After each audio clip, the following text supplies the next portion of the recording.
Établissons à présent une proposition d'interprétation prenant en compte une psychologie des personnages plus travaillée. Et une proposition d'interprétation qui finalement correspondrait au contexte littéraire et philosophique de l'époque de Mozart. Voyez la définition que donne Voltaire dans son dictionnaire philosophique en 1764. Qu'est-ce que la tolérance? C'est l'apanage de l'humanité. Nous sommes tous pétris de faiblesses et d'erreurs.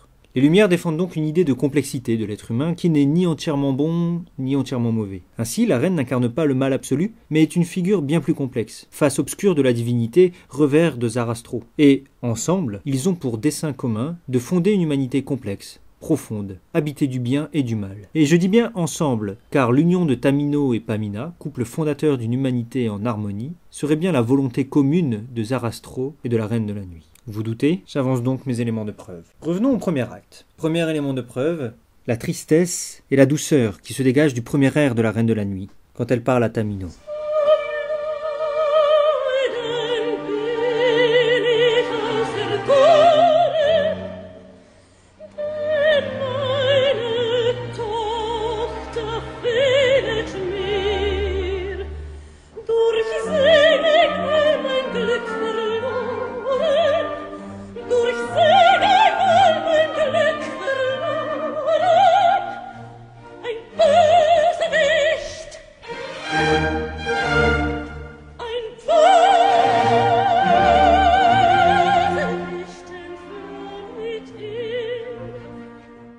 Deuxième élément, il semblerait que la reine soit appréciée, comme en témoignent ces extraits du livret. Dans la scène 11, tout d'abord, « La mort ne me fait pas peur, je plains seulement ma mère, dit Pamina. Elle va mourir certainement de chagrin. » Puis toujours la même Pamina, dans la scène 15, « Le portrait que je vois là me persuade qu'on ne me trompe pas, il vient des mains de ma très tendre mère. » Et puis c'est Papageno, dans cette même scène, qui appelle la Reine de la Nuit la reine flamboyante.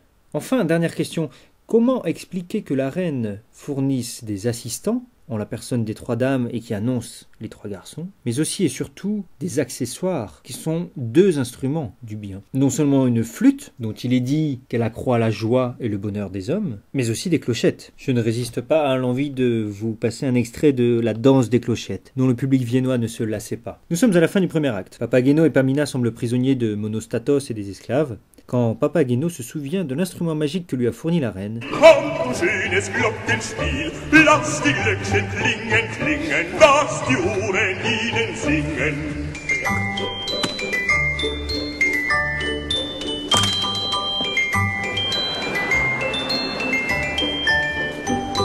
Das klingt so herrlich, das klingt so schön.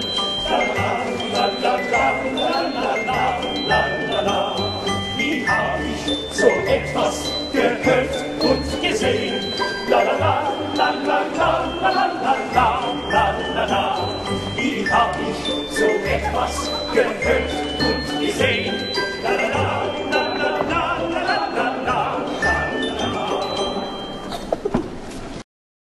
Résumons donc notre thèse. La reine, qui n'est pas incarnation du mal absolu, participe au projet d'union de Tamino et Pamina, symbole d'une humanité diverse et complexe. Humanité qui sera peuplée par Papageno et Papagena. Et j'avancerai maintenant des arguments liés au contexte et à l'écriture de la flûte en elle-même. Un opéra qui mêle à la fois unité, au sens classique du terme, et diversité, mélange des genres. Le livret déjà, qui délivre un message idéaliste, sérieux et empreint de franc-maçonnerie, mais dans lequel on trouve également des éléments bouffe, de l'humour, de l'amour, de la fantaisie, de la légèreté. Et enfin, surtout, la musique. Je vous rappelle que c'est le dernier opéra de Mozart, et il y mêle tous les styles. Cet opéra est une véritable synthèse à la croisée des mondes, mêlant mélodie simple et écriture complexe. Voici une sélection des différents styles que nous pouvons rencontrer. On y trouve à la fois la chanson populaire, comme par exemple avec ce deuxième air de Papageno, écrit en refrain couplé.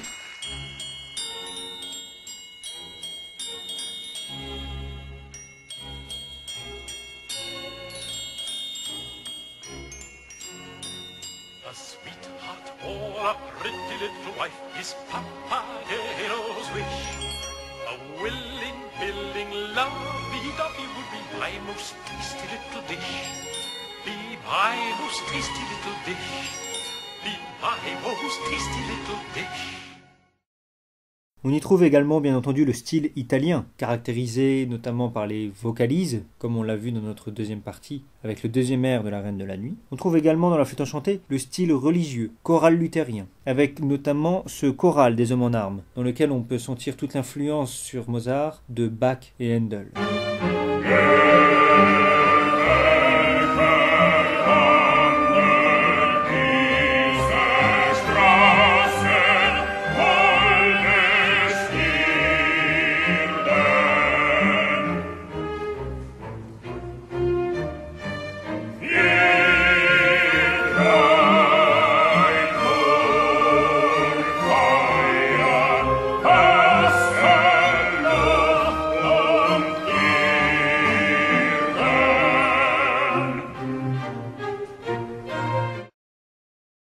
Enfin, dernier style que je souhaite évoquer, le style baroque, que l'on entend dès l'ouverture, dès l'introduction de cet opéra, avec une écriture de fugue. Une fugue est une composition relevant du contrepoint. Nous avions évoqué quelque peu le contrepoint dans notre 4e épisode, à propos du Te Deum de Lully. Dans la fugue, le compositeur va exposer le sujet,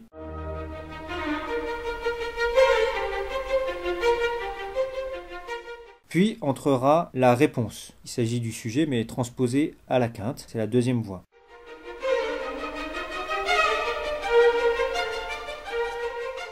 Puis on entendra à nouveau le sujet à une troisième voix. Et enfin à nouveau la réponse pour une quatrième voix. Voici ce que donne donc le début de cette fugue dans l'ouverture.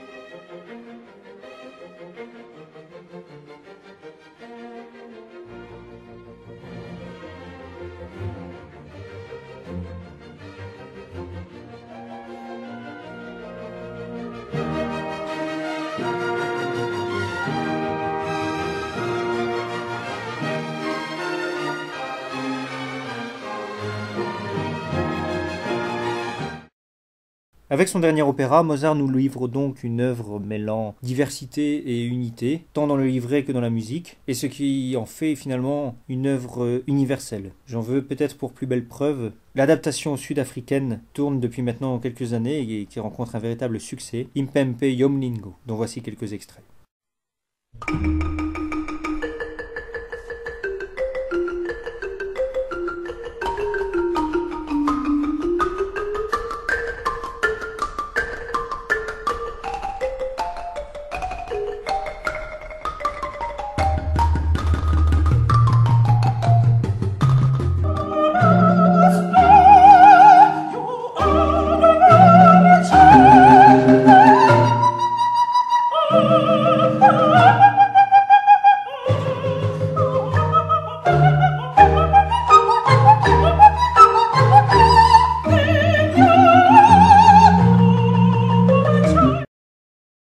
Ainsi donc, toute œuvre d'art peut être soumise à interprétation de la part du public. Peut-être et doit être même. Des interprétations donc personnelles, qui sont autant de résonances sur chaque individu, à sa manière, selon son histoire et selon sa propre culture. Ce 5e épisode nous a permis d'étudier dans le détail le deuxième air de la Reine de la Nuit, mais d'aborder également le récitatif, ainsi que différents styles de composition. Ces différents éléments techniques fournissent somme toute autant de matière à chacun d'entre nous pour construire sa propre interprétation au moment de recevoir l'œuvre. Il ne vous reste plus qu'à l'écouter.